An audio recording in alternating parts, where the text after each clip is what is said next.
Welcome back. This one's going to be a little bit different today. It is deer hunting season up in northern Minnesota, and so I'm here by myself, so pretty much going to be off the camera trying to do this along with recording it, and I guess we'll see how that turns out.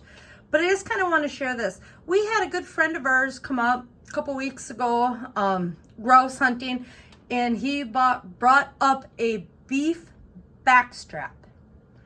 And we ate off of that, and we had a little bit left, and Mike's out hunting. My dad's actually up visiting. He's out hunting, and we're gonna make a meal while they are out hunting.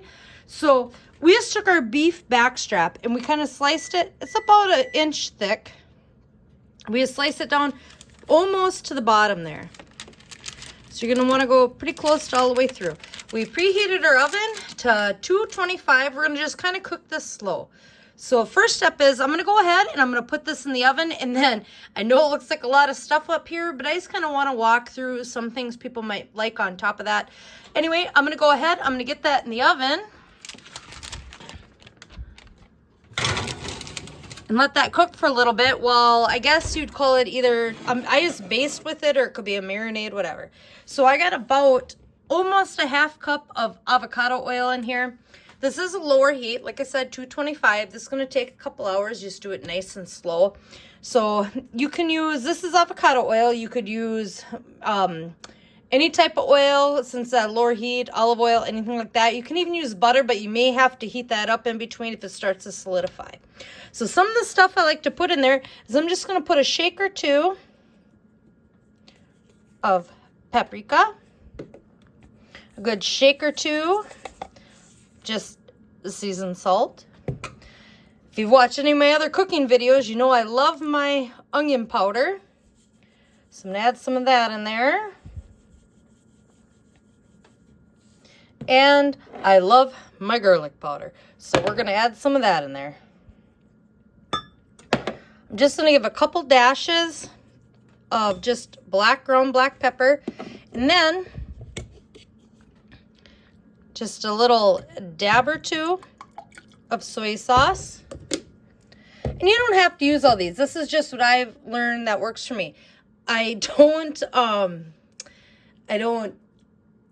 speak for any other company or anything like that, but I absolutely love this kitchen bouquet. So I'm going to go ahead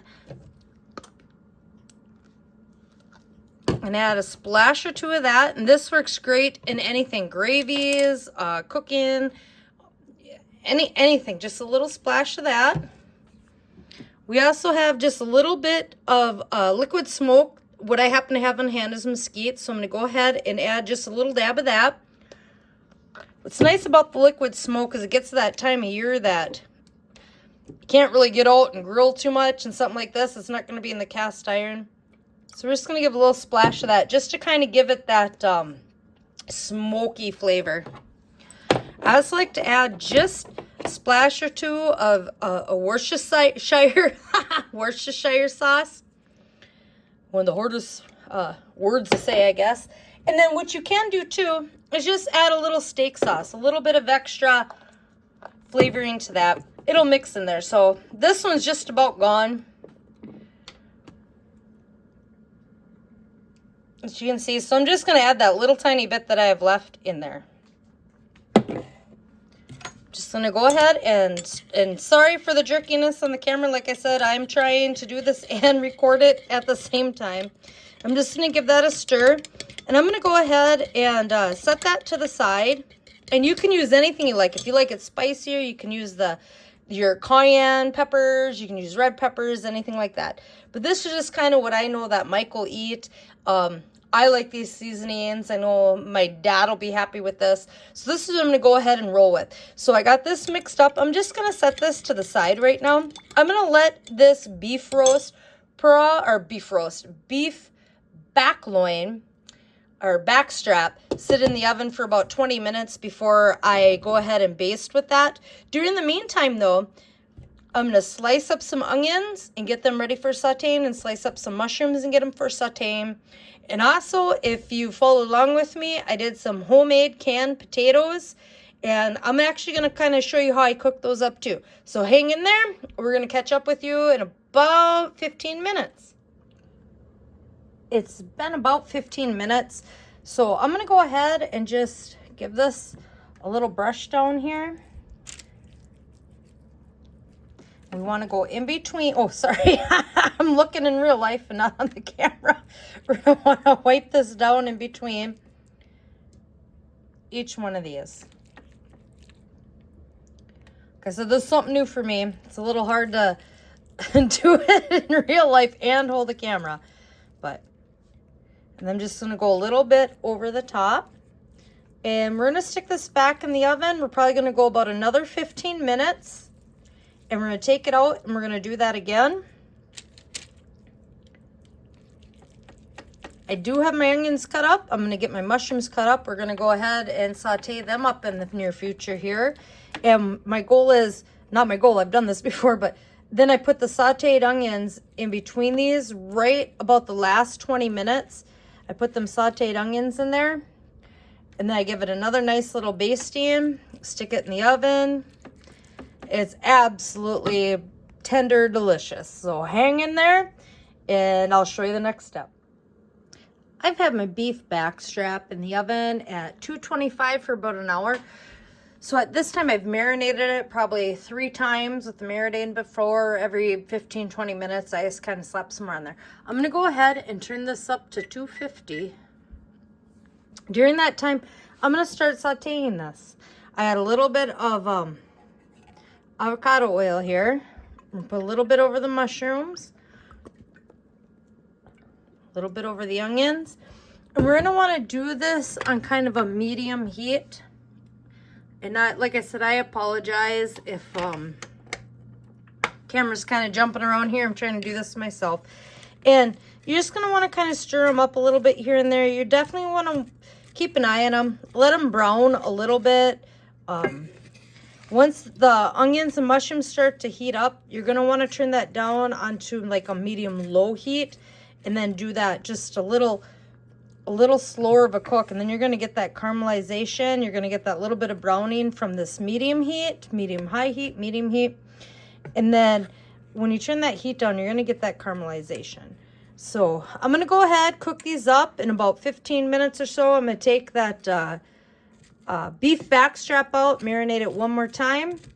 And once these are done, the onions and the mushrooms, I'm going to go ahead and get started on how to fry up canned potatoes. So hang in there. We got our caramelized onions or sauteed onions going on here. So I mean, this is a little time consuming. I bet you I'm about 20 minutes into that, but I tell you, you take it nice and slow and it's definitely worth it. And then our mushrooms. No, you can do these together. I did them separate. My dad and we got someone else coming over here for dinner tonight. Love mushrooms. Mike's not the hugest fan. So this way we can just add our own. I got our beef backstrap, just cooking it up in there. I've marinated that once again.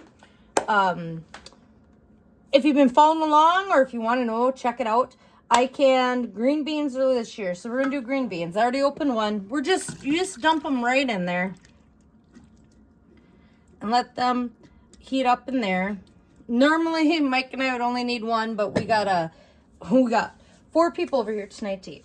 I also did a video on canned potatoes, so I'm gonna catch up with you in just a minute on this. So I just popped them open, but you can kind of see down in here. You're just gonna want to give these a good rinse. So I'm going to go ahead. We're done with this stuff here. I'm going to rinse these potatoes.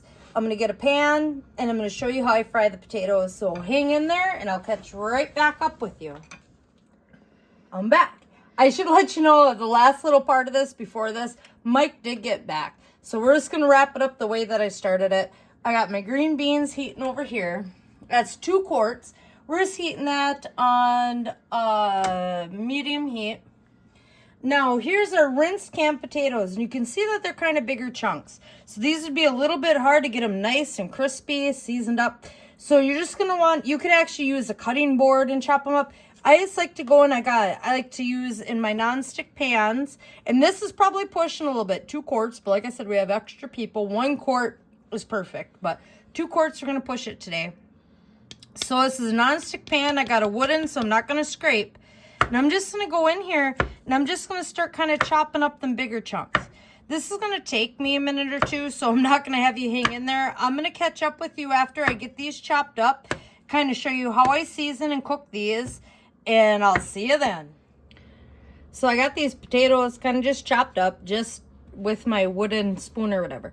I'm going to use avocado oil again for this. I do suggest either like butter or avocado oil for this. We're not fried up on a little bit of a higher temperature. You can go ahead and use your olive oils and stuff, but sometimes you get over a certain temperature and those may change the flavor of stuff. So I'm just going to give that a good douse. I got them all rinsed out and chopped up. Now I'm going to add some seasonings. My onion powder. We all know I love the onion powder.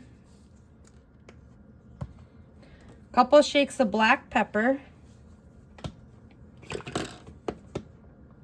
couple of shakes of seasoned salt. Love the paprika on this. It gives it such a goldeny color and a good flavor. So we're going to give that a good little douse of that paprika.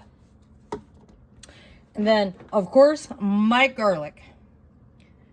We're going to get that garlic in there. We're going to want to fry this for on a higher heat, so we're going to go medium-high heat. We're going to want to do this. I'm going to give it a good stir now just to coat everything. But after that, you really don't want to touch it much. You can peek, and when it starts to brown, and then you flop it around a little bit, then you kind of stir it. Once it starts browning pretty good and we're getting towards the end of that, I like to add some chives and parsley. So we'll get to that during there, but you can see how that paprika, it gives it such a delicious flavor. It gives it a nice golden color too. So like I said, right now, I'm just stirring her up. Once I get this stirred up, you'll hear it sizzling. You're going to want to flip it over. You're going to want to, whoop, getting away from me. Like I said, I'm kind of pushing the capacity of this.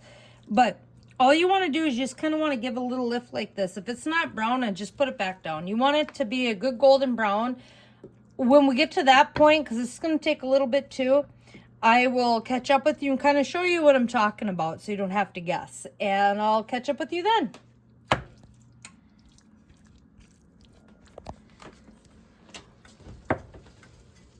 Do I gotta take that out and baste it? These have been going for 4 or 5 minutes on more of a high heat to get them going. You can see they're starting to brown really good. So at this point, I'm going to add the chives and the parsley. Now, you don't have to do this if you're not into chives and parsley, but I love it. I love the green in it. I love the way it flavors it up. And we're just going to want to try to kind of flip that around.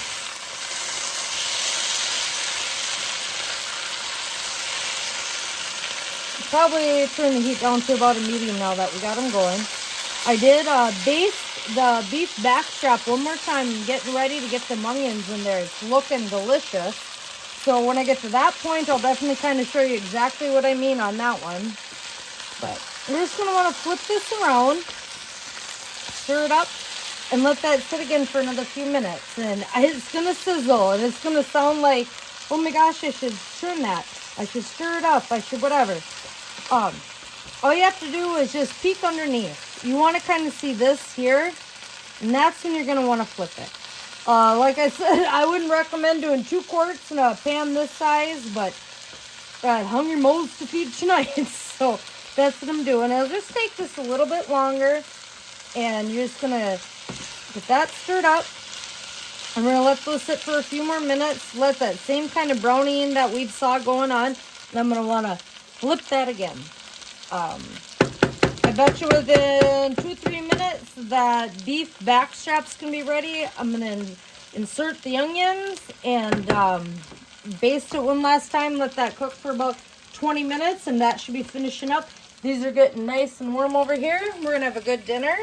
I made it was actually Mike's birthday yesterday, so we have some leftover homemade chocolate cake and homemade frosting. I do want to do a video on that one in the near future. I just didn't have a chance to do it. That would be one of those I can't hold the phone and do it at the same time kind of thing. And Mike was out hunting, so no luck today. Hopefully tomorrow I will catch up with you and kind of show you the end result of this meal. So hang in there. This is looking gorgeous. It's tender. It's just about done. We got our potatoes frying. The beans are heating up. So this is the point now where I'm going to start stuffing our caramelized onions in there.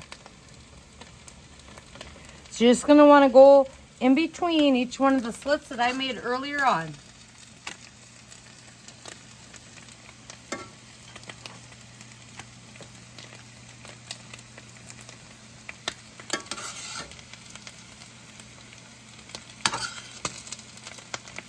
Got my potatoes frying over there if you hear that in the background.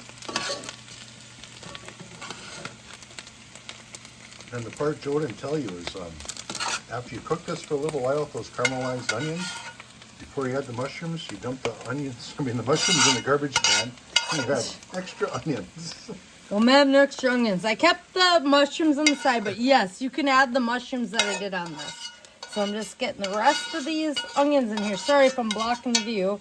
I'm cooking. So we got them onions in there. Oh, that looks really good.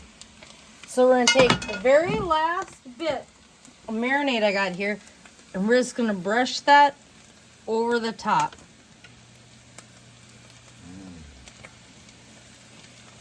And Mike came back from hunting. He's like, I just smells half a mile down the road. It smelled delicious. So he's got the last of our marinade there.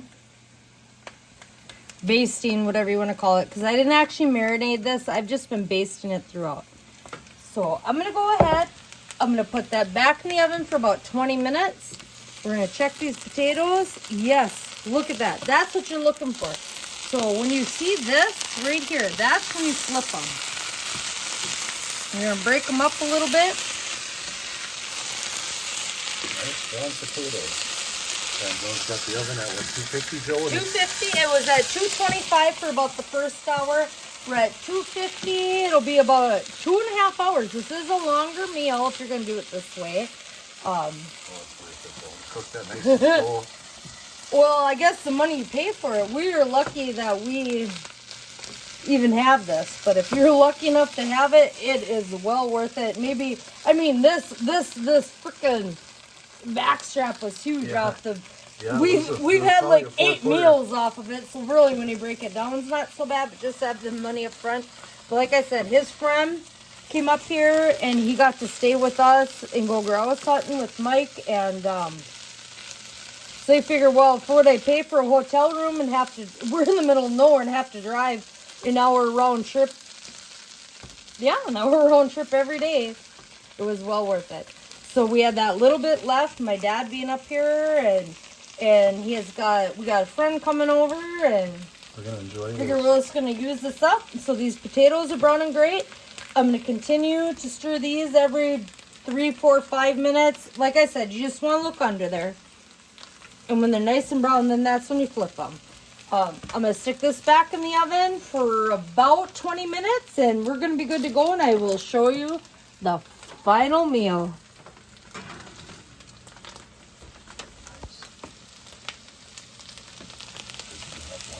Beans are starting to simmer up a little bit. We took it out. This is fork tender. I mean, you can just see how tender that is, cooking it at a low heat. So all you have to do is finish slicing that off, put it on a plate. We got our fried potatoes here. We got our sauteed mushrooms. You could actually add those in there. Mike's just not a fan of them. And our green beans. And this is going to be a great video. A great way to learn how to do some of this stuff, especially pulling in that I did the canned green beans and the canned potatoes and how to use that stuff. Please like, share, and subscribe so that I know I'm doing something.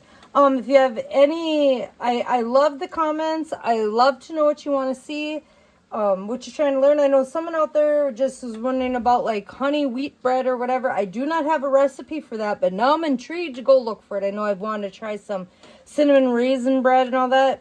My KitchenAid just took a crap on me, so we're working on that one. But I will catch up with you on the next video.